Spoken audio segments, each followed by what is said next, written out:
Welcome back, everybody, for after a very nice Estonian lunch. I always love to be here in Estonia. You are so good in many things. Okay, this session is about NeIC in the future. And as we know, with future, it's possible to influence the future. So this session is about influencing the future of NeIC. We want you guys to raise your NeIC voice. You are all staff of NeIC, and you have a lot of experience.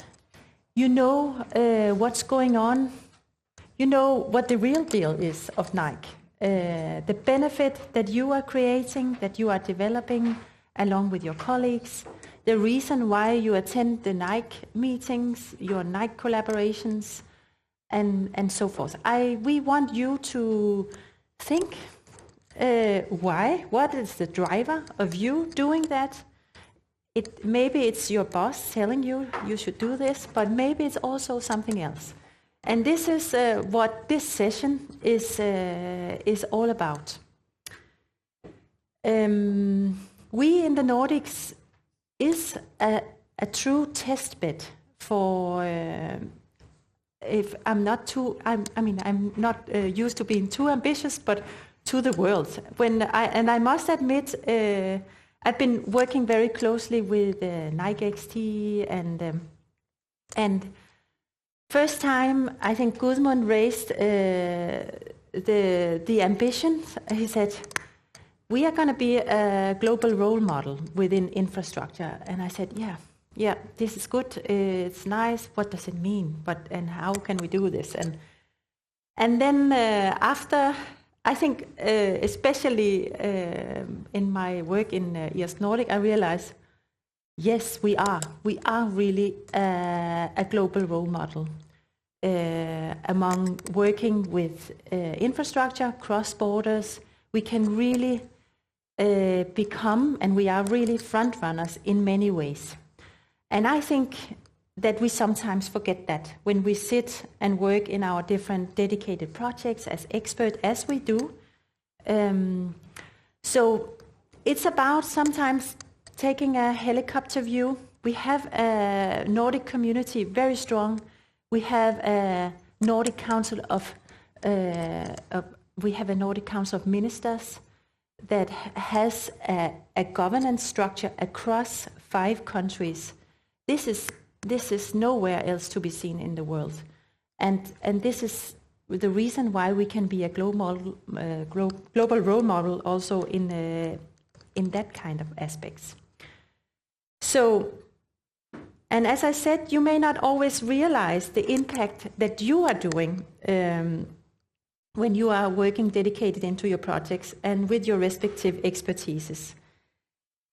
You are doing many amazing breakthroughs in a complex infrastructure world, and that also, I know some of you realize that already, of course, and when that realization also came to me was when we pulled it all together working for the European Open Science Cloud. There it was, I could really see the demand for the Nordic expertise and the Nordic solutions that are being developed here. We are implementing locally, but it really has potential to scale up many of the things that we are doing. So I want to, with these words, say that to give the word now to Abdulrahman, who will going to put it in a little bit more concrete context at the European landscape, and then Tomasz will later on guide us how we're gonna do this. So welcome everybody to this interesting session.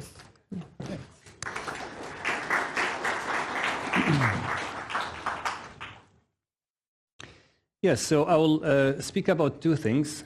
One is a future activity related to development projects, and the other is our community-related activities. So we have some funding for a new project. The projects that you have seen today, some about sensitive data, some about accounting management, quantum computing, competence building. So all of this is related to interconnecting different activities and different infrastructure providers from the Nordics. NeIC is not about a project that is in Finland at the Finnish infrastructure serving Finnish researchers, but it's about projects that require interconnection between infrastructures in different countries, serving researchers from different countries and different institutions. This is our scope, and this is why we exist. So NeIC decided to initiate a new activity for 3 years. It's called Federated Resource Management. And this project is starting soon. We will announce about the date. And part of it will be extension of Pohjois, or what we call Pohjois 3, for account management, including more integration with My Access ID, more into the user mobility of Nordic users between infrastructures. As you know, that Pohjois was mainly focused on the Lumi supercomputer, but it is not mainly developed just for Lumi. It's a general purpose solution. And there will be some scientific use cases for this federated resource management. Some of them are for high performance language modeling. We may also include some part about sensitive data. This is to be defined. And also some use cases which can be related to genomics, to quantum. There can be also a call for new use cases. In addition to that, what about data transfer? How to get efficient transmission between different infrastructures, because the infrastructure either it is HPC or an archive or both. You have the data somewhere, you have the compute somewhere else, you want to connect these, and you want to have this in a distributed way. Maybe you have the data archive in one country, and you want to do computing in another country because you don't have the actual resources that you want to compute with where the data archive is. I'll mention 2 examples. One example is the lack of capacity. For example, you have an archive that contains some data, either it is public data or sensitive data, and you have an HPC center close to this archive. But this HPC center does not have the compute capacity that is required to do this analysis that you want to do. Maybe it has just CPUs and not GPUs. Maybe it has GPUs, but not the scale of GPUs that is required. So you need to stream the data from that archive to another big resource, like the Euro HPC systems, to do the actual computing. One other use case is that if you want to compute on specific devices, for example, there is a product that is manufactured by Illumina company that is called Illumina Dragon. And this Illumina Dragon is doing genomic analysis on FPGA. So if you do the computing in a week on GPUs, you can do it in 3 days on this FPGA. You cannot, this is not a software, it's a hardware. So you have to take the data where the computing is. And for this, you need some data transfer. And the other way around is to take computing to data.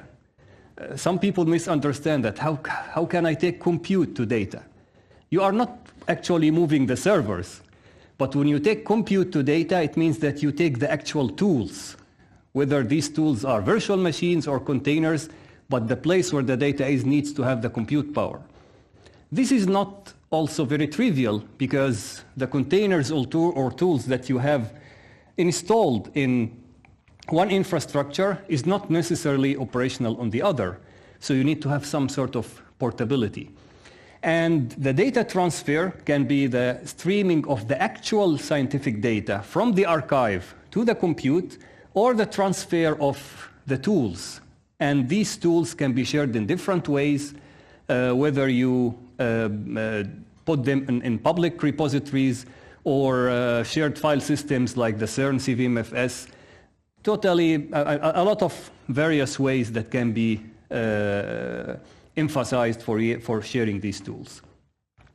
So we have a product that is called the File Sender, and this one is used as, or it is agreed to be used as the platform for the user interface-based file transferred in the EOSC EU node.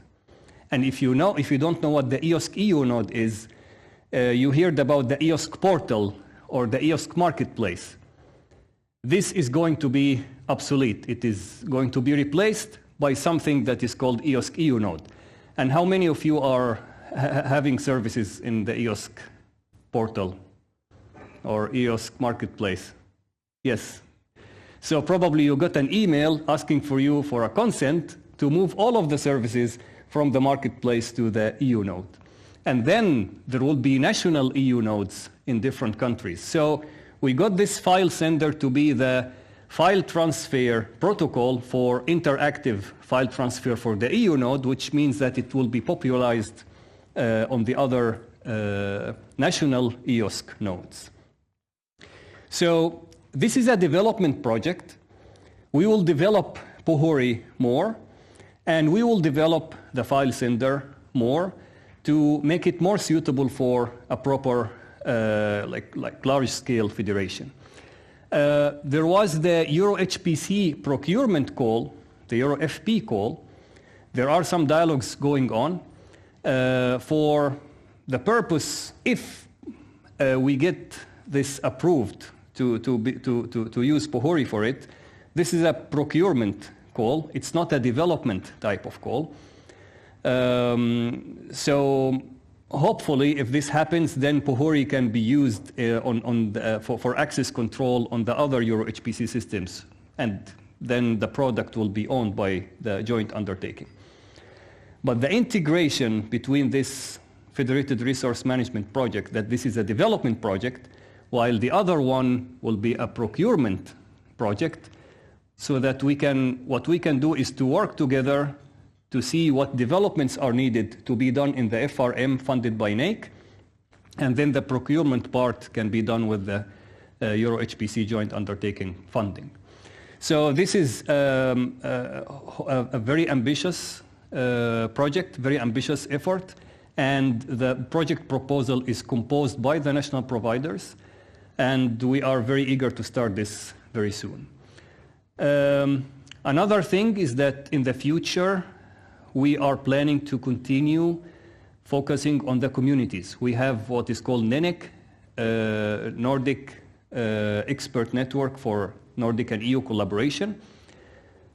When the calls for infrastructure funding are in the draft stage, we call the infrastructure providers and collaborators to investigate which of these calls are interesting. So we had a workshop last year, and we will call for a workshop very soon, so be prepared for that, to see what type of Nordic collaboration we can have fishing for these future calls. So this is one important community, and another important community is the forums, Fair Data Forum, where we are building competence, a network of Nordic data stewards, starting from introduction courses to data stewardship, like Fair Data for Dummies, to more advanced courses in data modeling and theoretical ontology and all of these types of tools. We have also the Sensitive Data Forum, gathering sysadmins, developers, policymakers for workshops, discussions. We had GDPR-related activities. We had a workshop after the EOSC Nordic, which was mainly focused on the technical aspects. And we are planning also future workshops. You will have one workshop in the conference with two parts. One is related to the data protection, and one is related to a technical workshop with encryption and other things. Because there is the technical side, which is security, and is the data protection side. We're also planning to kick off very soon the Nordic AI Forum, and we have also on the list, let's see if we'll make the decision, the Nordic Quantum Computing Forum. So these types of fora or community are lightweight. We don't require much funding for this, but it's about connecting people. So in NeIC, in the future, we are planning to focus more on connecting people in addition to opportunities for funding. And then I would give the word to Tomasz to talk more about the characteristics of the NeIC future.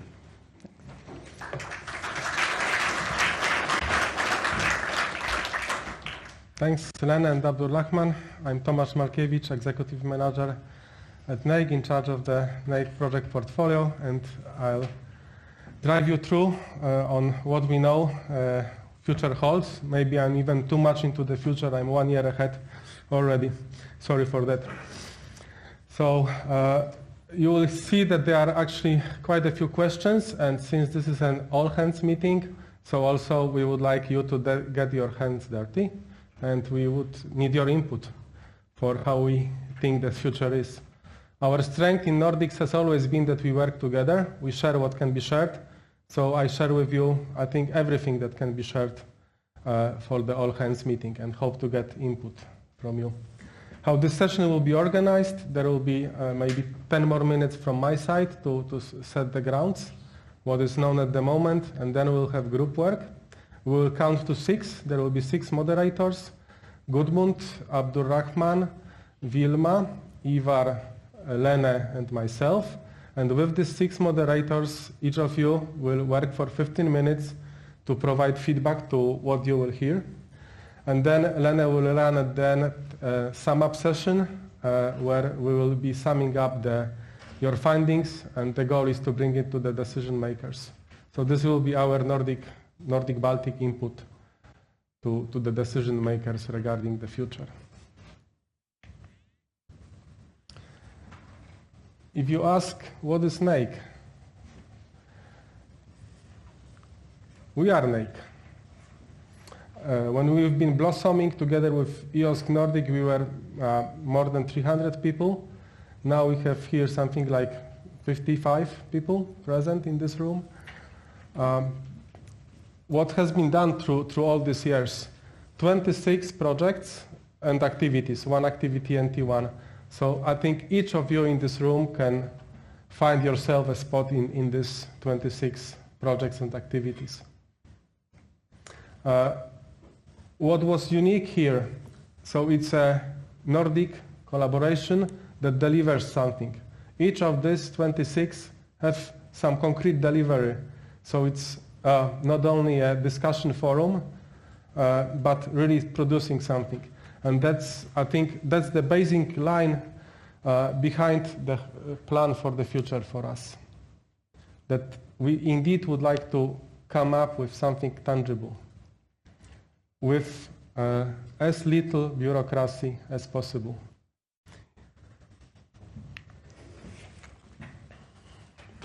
Here, this 26 put into a little bit broader context. One can group the projects that we had into several categories. And as you can see, some of them are better linked to another, some of them are less linked to another. But we still think that throughout these years, also through the all-hands meeting and other collaboration in the NeIC context, we managed to collaborate between each other, even if these links are not, so to say, direct. And that's, I think, also our strength. And the input that we would need from you is indeed how you think is the best to preserve this kind of collaboration. What is unique about us? I came up with 4 things together with Gudmund at times.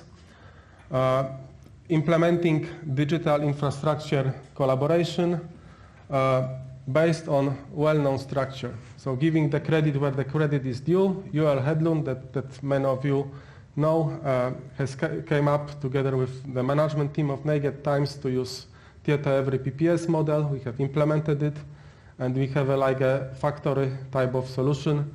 Antti can confirm for the NMD project. So if some need for Nordic collaboration comes to the pipeline, we have ready-made methods to implement it with minimum bureaucracy and in a timely manner. That's what we would like to preserve. Second thing, incubator for initiatives that go broader. We've heard a little bit links to the EU context, to the bigger projects, also global projects. This is also happening through many projects that you are doing. For example, through HELSA, you have this, both the European initiatives and also worldwide initiatives. And then we get credit for it. So it's Lumi, for example, that they say themselves that the fact that Nordics came together later with Baltics and others is also thanks to the groundwork done at NeIC. That's the second thing we would like to preserve, 25 onward. Third one, competence building. You have some examples there. Code refinery, fair data. This is something we still do. Abdulrahman mentioned that we also would like to preserve this kind of things. And then I mentioned that what I really aim is something concrete. Code refinery, as we've heard from Radovan in the morning, is having really big workshops, 500 people and so on online. That's something concrete as well. So it's not a developed service, but something really concrete that comes out of it, and you have people that benefit from it. Last of the 4, so well-established Nordic-Baltic link and hub. Mentioned interaction with the Nordic Council of Ministers, Nordforsk, EOSC,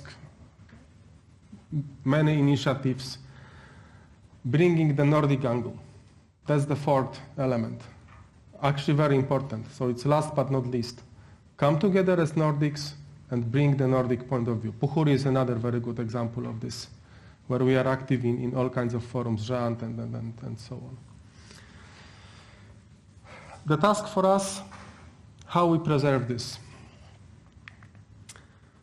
That's a very crude sketch of what we think can be done in the circumstances that we are living at. So Gudmund set a scene in the morning, saying that we don't know what happens in 25, that the current NeIC, as it is bound to be discontinued at the end of this year.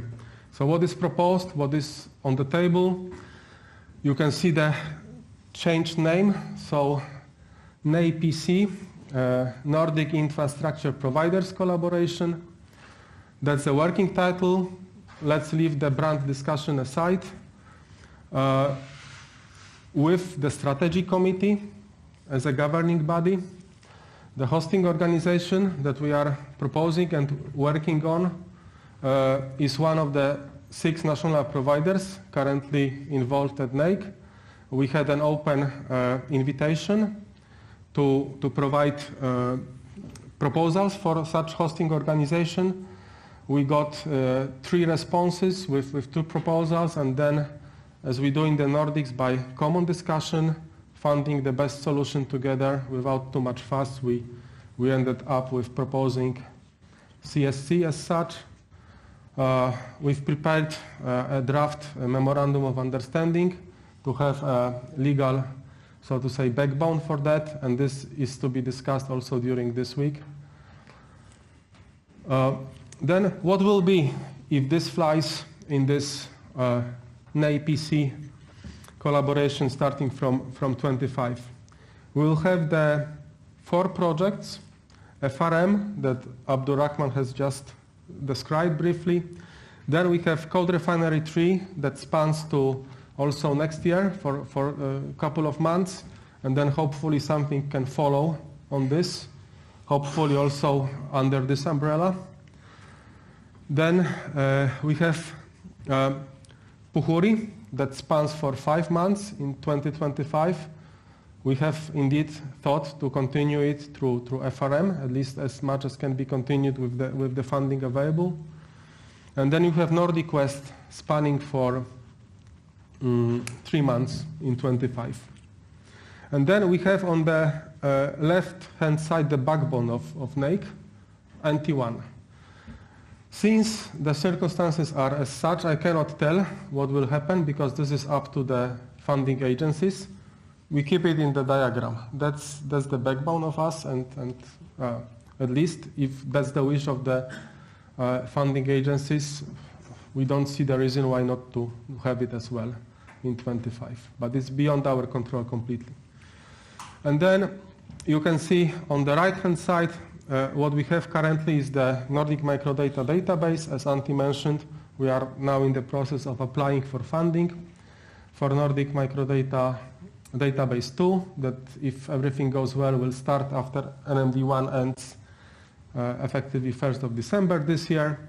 So this can be at least for the beginning also under this umbrella possibly if the funding is awarded, and as Antti said, the goal is to find in the meantime the recipient, as in the case of Puhuri, to have a guardian or a like organization that can run it forward. And then Abdulrahman also mentioned that there is, we are involved through various entities in various European calls. So we hope to get this additional funding mostly to FRM. It's actually quite substantial part of FRM, 1/3 that is expected to come from there. And if come new opportunities, then we are in position to have it under the umbrella of NeIC. And the other things we hope that will continue. So the affiliate program comprising these 26 initiatives also will be able to go on as so far. Right. I know that you have a lot of questions. I have a lot of questions too, but perhaps the best use of our time will be now to divide into groups, perhaps address these questions that you may have with the moderators, and give us feedback on what you see here, keeping in mind these 4 unique elements of Nordic collaboration that we would like to preserve here. So if I may invite the coordinators of the group work here, so Gudmund, please, Lene, Abdulrahman, Vilma, and Ivar.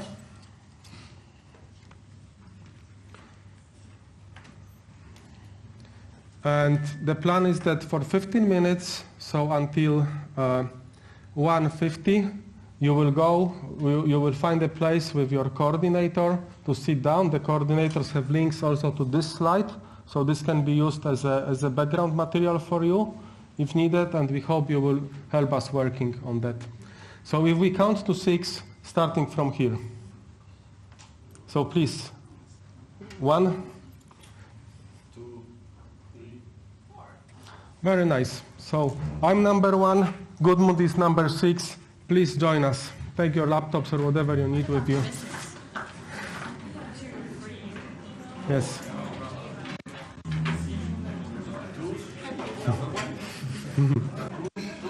Now it's like this, that each of the group will now present their fundings, and we as moderators will write up the summary of this discussion here, and then Lene will have a closing words. So let's start with that. So group number 1, basically several points that we will have in the summary of the summary. First of all, since this is Nordic collaboration, so opportunities from the Nordics, especially Nordforsk calls were brought. Second discussion point, what makes NeIC special? knowing each other and bringing the Nordic context forward. That's the second point, so that's the reason why to preserve this, that maybe didn't come so clear to the other points that we had, the four gluing elements. The third point, that keeping the brand is important. So the message has been quite strong. We should fight for keeping the NeIC brand as such and not to have it called, for example, NeIPC, so in Nordic e-infrastructure providers collaborations, instead to try to keep the brand NeIC. Then several other call opportunities, so EOSC EU node and the contribution of Nordics to that. Then rumors about AI call by Nordforsk and other opportunities that may come. And then what was brought as the most important, that this joint funding should indeed come from the 6 national providers. And that's what it is highlighted here. So as you can see, we are indeed talking about 6 national providers running this collaboration forward. So that's for the group number 1. And thanks for the group members for very good discussion. Then group number 2. And I have microphone number 3. Yeah, okay. We had very good discussions. We were not that structured, but the key takeaway was that the hand-holding is a crucial driver for Nordic collaboration. I'm going to stand up here.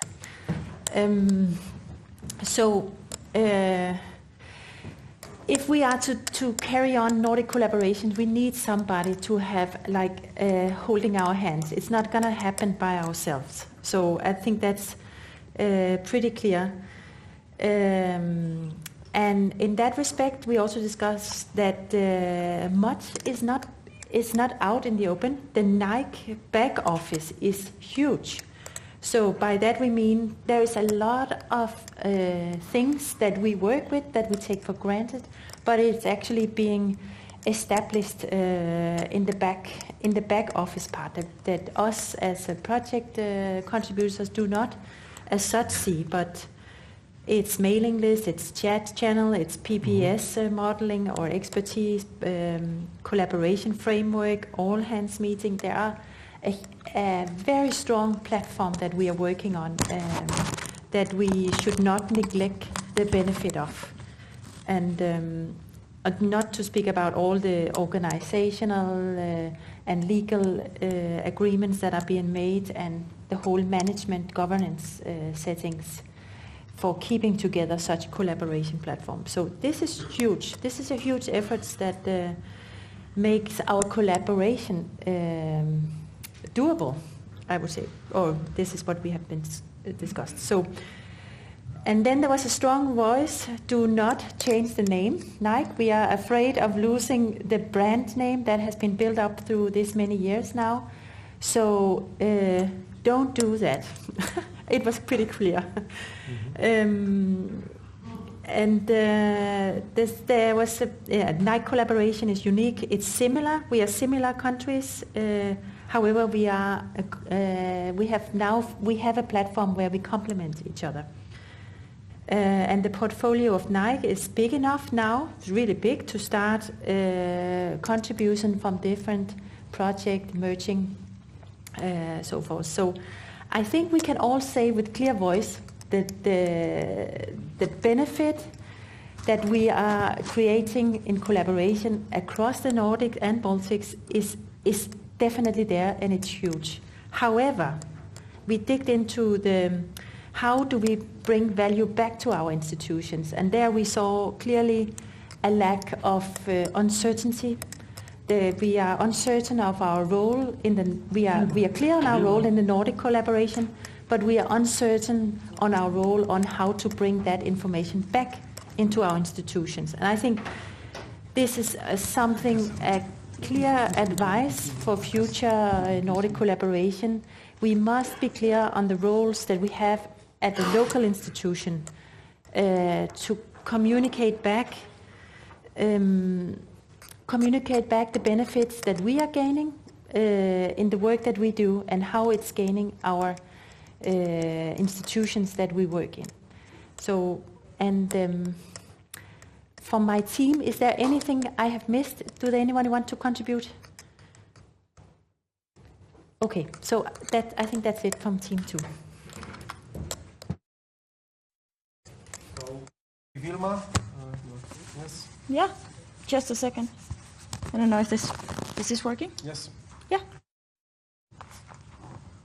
I'm not supposed to show anything, am I? No. Yeah, apologies. I claimed I didn't have a watch over there, but I do have the time on my laptop. Just didn't look at it. Team number 3, yeah. I didn't really have time to sum it up, but the discussion was vibrant. We discussed at first whether the 4 points presented by Tomasz were actually or are actually something that's unique to NeIC, and why or why not. There are, of course, some tangible results, but maybe some kind of hard proof would be like a more tangible result, evidence, would be needed. We discussed the funding issues, branding issues, sustaining the collaboration under an organization that is not Nordic. Lots of questions remain, not many answers were given. The pluses of NeIC, as presented by Tomasz, maybe also discussed here by the previous presenters. NeIC is able to deploy initiatives and other things very quickly. And the main reason behind this is trust between partners and a collaboration that's been running for a longer period of time. We were hoping that this trust between the partners would not drop or be lost if the organization behind NeIC or over NeIC changes. However, changing the name, would that maybe affect the ability to people understanding what NeIC is about? And also, if the name of NeIC changes on paper, would that also affect allocating the funding to NeIC? Because rebranding it on paper might look like it's only a new project. The trust that I mentioned, that was something that our group saw as unique to NeIC and worth preserving. NT1, which has been presented as a backbone of NeIC, as a NeIC activity running for a longer period of time. There is, but there could be more connection between NT1 and the projects. And this is something that would make NeIC even more unique, and not only NeIC, but the way of running the project management office. NeIC has done an excellent work in competence building and creating these expert networks, but it's not necessarily unique in that, which would indicate that it's fairly easy to preserve this under a new organization. The group didn't see an issue regarding that. The group discussed whether when Nordforsk loses NeIC or NeIC loses Nordforsk, whether we in someone's eye may lose a stamp of Nordic approval, and whether that could be regained even if we were tied to a specific country. Because right now NeIC is a virtual organization that is kind of balancing out different countries' interests. And that is something that the partners of the collaboration tend to appreciate and like and want to continue. Some kind of ground rules probably need to be set.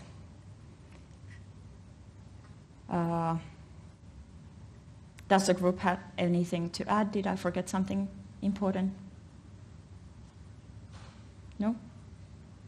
Sorry for the poor summary. Yeah?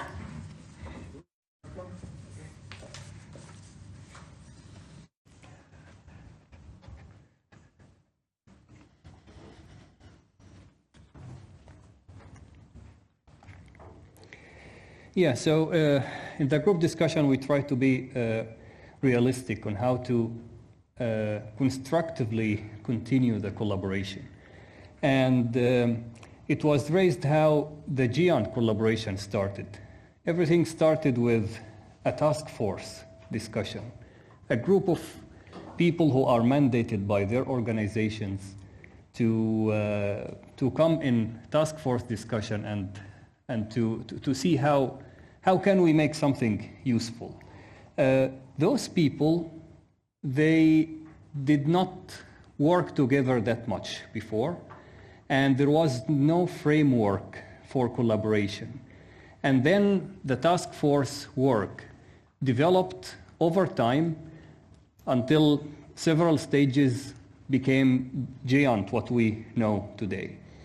I will not go further into the details of the steps, but the colleagues in the discussion, they thought that, well, NeIC, we are not in that stage. We are more advanced in this stage.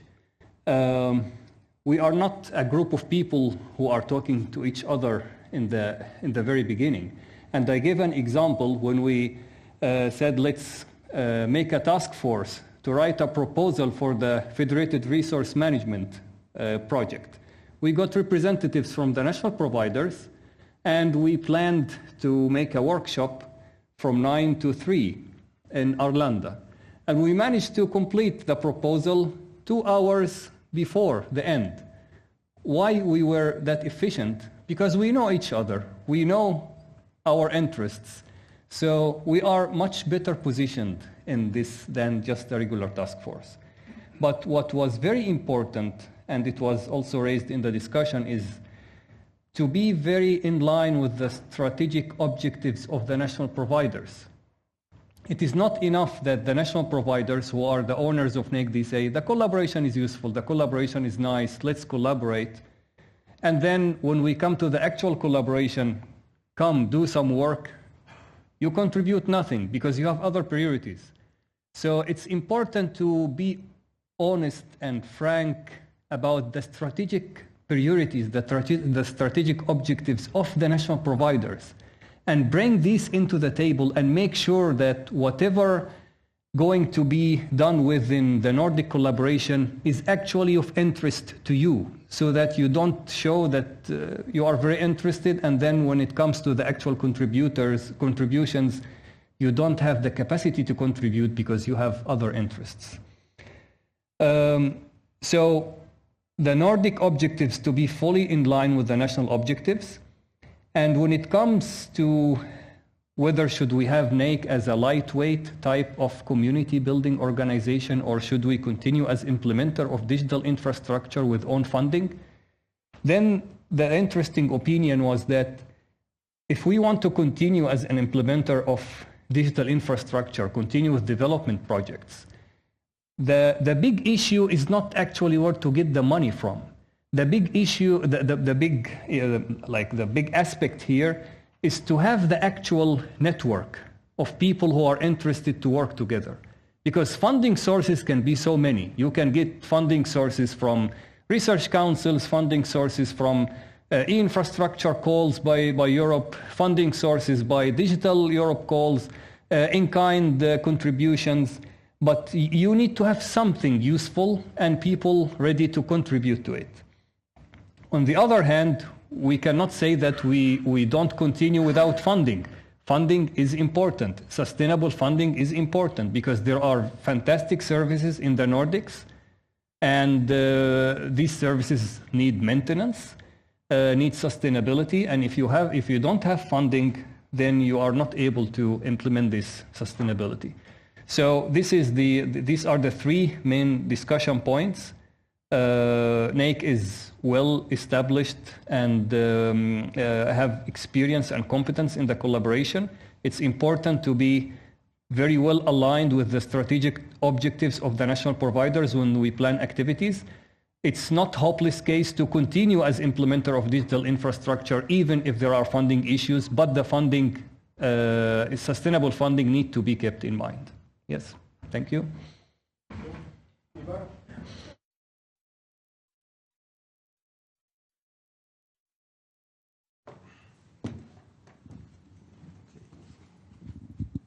So let's hope this thing works. Yes. Okay. So our group was nationally pragmatical, so we skipped discussions about whether to keep the name or whether we do want to do continue collaboration, and concentrated on this picture here, and mainly analyzed what could be wrong or what would need more attention. So as the budget is initially smaller, so maybe we should favor some kind of cost-like actions. So just travel plus networking money, and maybe we can think about cutting even more paperwork or bureaucracy. Then we need to pay attention how to sustain both affiliates and things like Slacks and stuff. So if we are changing the provider, this is not automatic. And finally, what I came up with is that naturally a big project would be a very logical way to go ahead if you need money. But we need to think about how to handle, for example, overhead. So if NeIC was a provider or host for EOSC Nordic, it got a lot of overhead. So if CSC is the host, so it also needs to be thought about and negotiated, so they can use the money to sustain NeIC activity, not put it into a common pot. Or if they put it into a common pot, what we do, we get in return. And basically that's it. So I always think when there is really interesting collaborations, and every chance is an opportunity. And okay, thank you.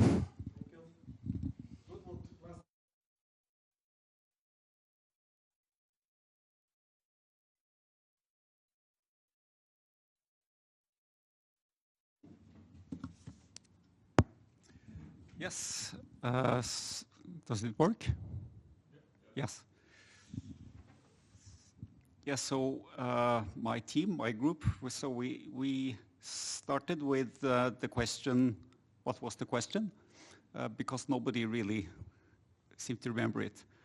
But then we derived it, and we derived the following question: assuming that there will be a future hosting organization, what should it look like? So that's what we discussed. And then since there were quite a few people from the NT1 there, we started by a discussion on NT1. So what are the minimum needs for a Nordic tier 1? And what was then suggested, posed as the minimum needs, would be a legal entity that can sign contracts with staff and developers.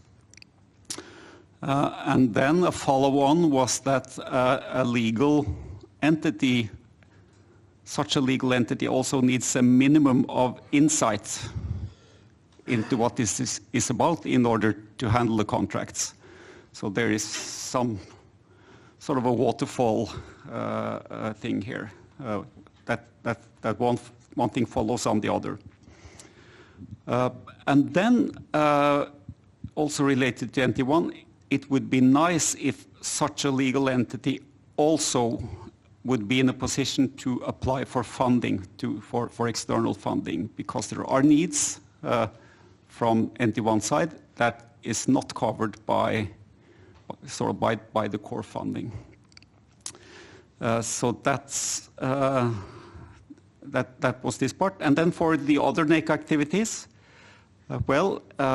we agreed that it would be would be important to be able to continue the collaboration. And then I asked, well, would an annual meeting, like an annual all-hands meeting, would that be enough? Then we would be able to maintain and have this network, to maintain the network. But it was claimed then that this would not really be sufficient. It would be much better to have concrete projects to work on, and some structure around it. So to have a project or projects and some structure around the projects is important. And this is one of the key aspects of NeIC as it has worked until today. It's the thing that we've actually been working together on real problems. So that is quite different from just meeting and networking and going to meetings and agreeing that we are all good pals. It's different actually to try to work together and then find who you could work well with and take it from there. It was also finally suggested that we could look into what has worked well and what has not worked so well in the past, and perhaps also analyze some of the less successful projects. Are there any? I will leave that to the audience, but that's could be challenging to find some not so successful projects. Anyone from the group wanting to add something? Now is the time. Yeah, thank you. Maybe a summary, and then we have a coffee break and team building. All right, but I think we can all agree that we could always use more time for this discussion. But nevertheless, I think we have all come up with some very good takeaways. And takeaways being our voice as NeIC staff to the decision makers behind the future of NeIC.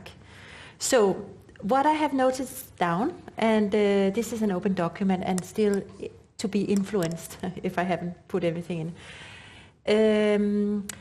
Joint advices to our decision makers behind NeIC's future. What we want to say is that we have established a trusted collaborations that enables fast cross-border initiatives. I think we can truly say that.